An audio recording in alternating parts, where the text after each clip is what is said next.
Gusto niyo pa ba na mas maraming tips about PNP Cadet Admission Test? Nabitin ba kayo sa tips ko about Cadet Admission Test? Gusto mo rin ba ng mga tips galing sa mga passer para maging passer ka na rin tulad namin? Pero bago yan, disclaimer muna tayo. Sa video na to, magdadagdag pa tayo ng marami pang tips. Base na nga ito sa mga comment and replies ng mga kasama natin sa ginawa nating Facebook group. Tinanong nga natin sila through post kung ano ang mga na-encounter nila nung pag-exam nila ng PNP CAT at ang kadalasang mga tanong about dito. Kung hindi ka pa naka-join sa community namin about free reviewer and admission tips, panoorin mo tong video na nasa taas. Nagkwento din ako sa video na yan yung mga na-experience at naranasan kong kadalasang tanong pag-take ko ng PNP Cadet Admission Test. Anyways, continue na tayo. Dinagdagan ko din ng isang example para mas maintindihan nyo ng maigi. Unahin natin sa mathematics. Number 1, area of shape. So, dapat familiar kayo sa mga formulas kung paano i-compute yung mga area ng shapes. Especially yung mga regular shapes tulad ng circle, square, triangle, rectangle, and etc.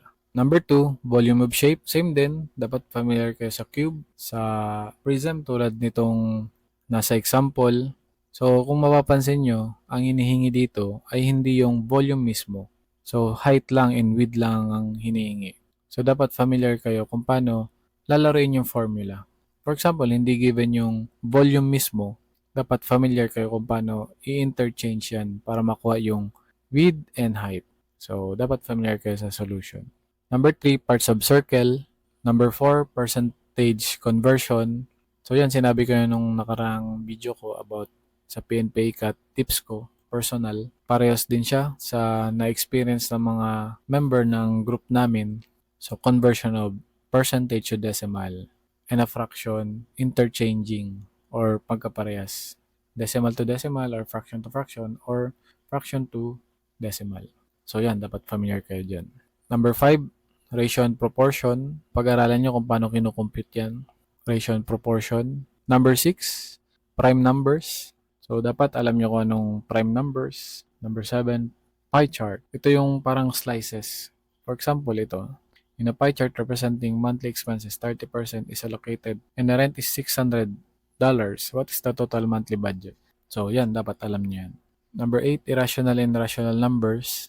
So, dapat familiar kayo dyan. Ang rational numbers, yan yung tulad ng whole numbers, fractions. Sa irrational numbers naman, ang pinaka-example niyan ay square root of 2. So yan, number 8, dapat familiar kayo sa irrational and rational numbers.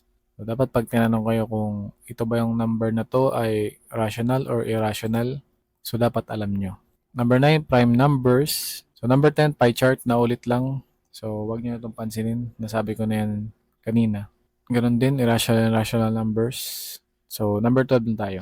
Percentage. Dapat marunong kayo mag-compute ng percentage. For example, ito, 1,200, 15% ng 1,200. 15% niya ay 180. So, naging $1,020 na lang. So, angles. So, dapat familiar kayo sa angles. For example, square, meron siyang 360 angles. Ang triangle naman, meron siyang 180 angles. So, yan, pag-aralan nyo yan. 14 time. So, ito may formula na. Time equals distance over speed. So, yan. Tapos na tayo sa math. Science naman. Sabi ng mga members na nakapasa na ng PNP CAT. So, merong chemistry questions. Meron naman about molecules. Meron naman about molecules. Electron, proton, neutron, bonds. May questions din about physics, biology. So, next naman is English. Dapat alam nyo yung subject and verb agreement. Find the error in the sentence. So, for example, ganito. Mali yung grammar niya or mali yung subject-verb agreement niya. So, dapat familiar kayo dyan. Next is word analogy.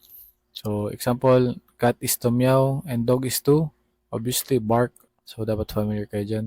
Next is vocabulary. So, yan. Define the word ephemeral. So, mas maganda, marami kayong words na alam. So, naman, verb tenses. Kung ano ba dapat na gagamitin mo. Past, future, present, and grammar. 27, speech. So, yan. 28 naman is reading. 29, parts of speech and reading. So, yan ang example. Tingnan mo na lang. 30, synonym. 31, antonym. 32, spelling. So, yan. Next, history, current events. Alam mo dapat ang history ng PNP and motto. 34, date of Independence Day. So, yan. June 12. Yan, 36. Kailan na isabatas ang RA 6975 and RA 8551. Yan yung dinagdag nila nung tinanong natin sila kung ano mga kadalasang tanong. So, tulad ng sinabi ko kanina sa disclaimer, iba-ibang questions kada taon. So, ito, binigyan ko lang kayo ng idea na possible baka maulit lang or pwede naman hindi. Nasa sayo pa rin yan kung pag-aralan mo hindi. So yan ang consolidation ng mga kadalasang tanong sa PNP ICAT. Kung madadagdagan pa to galing mismo sa mga kasamahan ko sa community na ginawa ko, update ko kayo. Sana makatulong sa inyo. Maraming salamat.